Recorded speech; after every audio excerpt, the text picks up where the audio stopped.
Saya hairan karena Dr. Asri ini pernah menjadi mufti negeri Perlis. Dia ditangkap.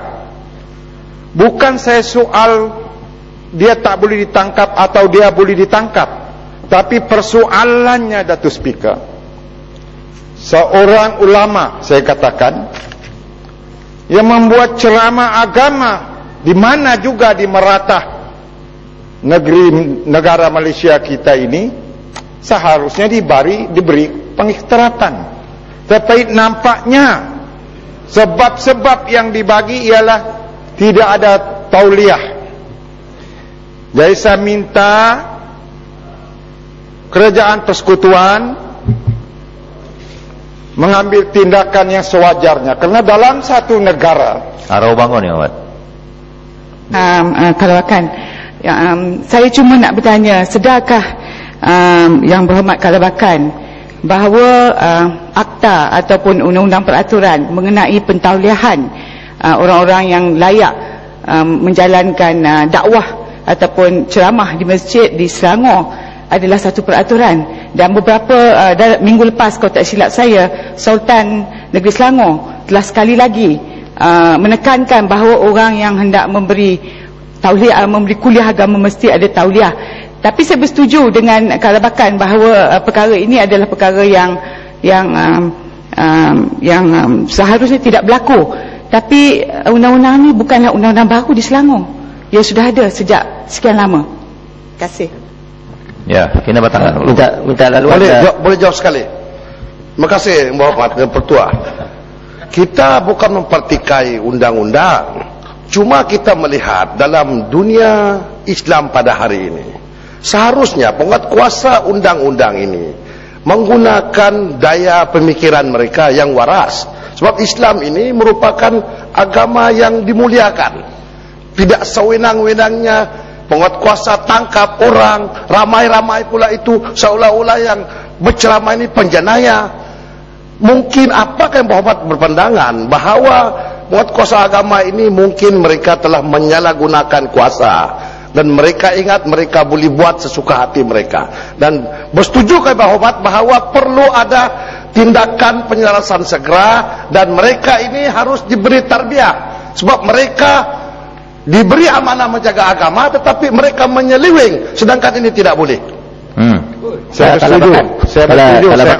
Saya minta kalau boleh saudara dari Kinabatangan punya cadangan dimasukkan dalam ucapan saya. Kalabakan minta laluan satu saja. Saya nak adakah Kalabakan tahu bahawa Jabatan Agama Islam Selangor pernah menangkap dan menahan bekas mufti dia sendiri, iaitu almarhum Datuk Ishak Barum?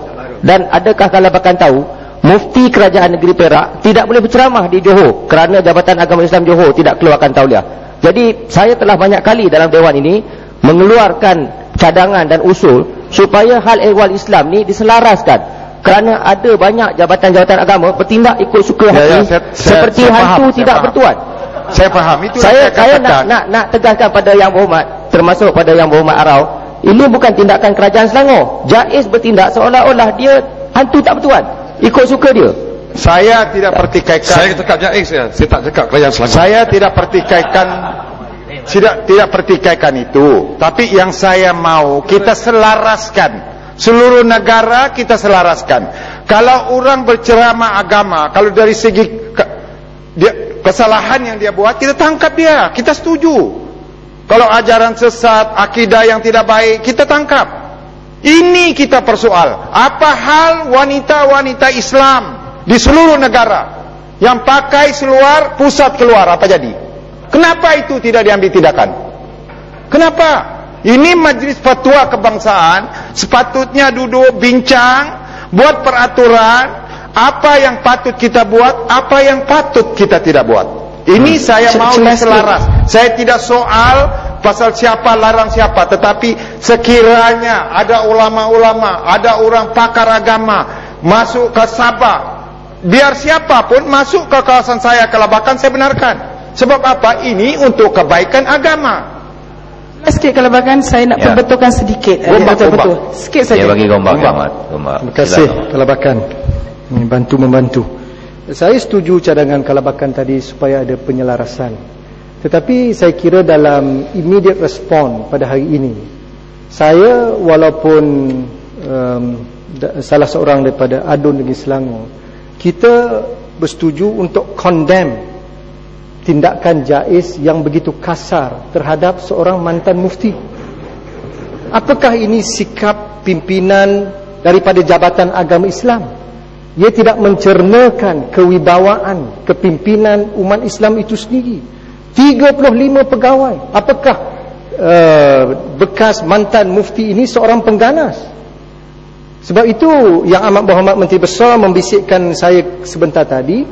Selaku Menteri Besar, beliau telah mengarahkan supaya Jabatan Agama Islam Selangor memberikan keterangan secara penuh mengapa tindakan yang kasar dan zalim dikenakan terhadap seorang mufti dalam negara kita. Itu jelas.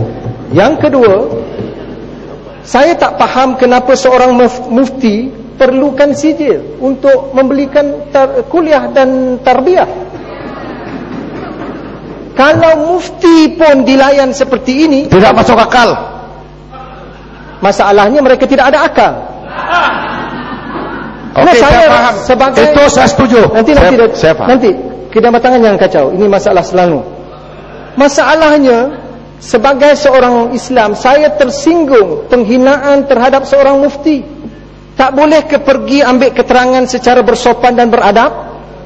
Hari ini beliau terpaksa duduk di mahkamah syariah lebih 5 jam, tapi tidak ada ambil tindakan. Maknanya mereka tidak bersedia, tetapi sudah diaibkan seorang mufti dalam negara kita. Jadi saya bersetuju dengan kelabakan. Kita bersama dalam perkara ini, walaupun tidak bersama dalam perkara lain. Kita mahu Jabatan Agama Islam bertanggungjawab terhadap kezaliman yang dilakukan terhadap seorang mufti dalam negara kita. Saya mengucapkan tahniah kepada Gombak kerana saya kira dia bersisihan faham dengan saya, tapi dia pun menyokong. Jadi saya minta ucapan Gombak masukkan dalam ucapan saya kerana ini cukup baik. Jadi speaker yang sebenarnya saya mau cerita pasal Dr. Asri ini pindik saja.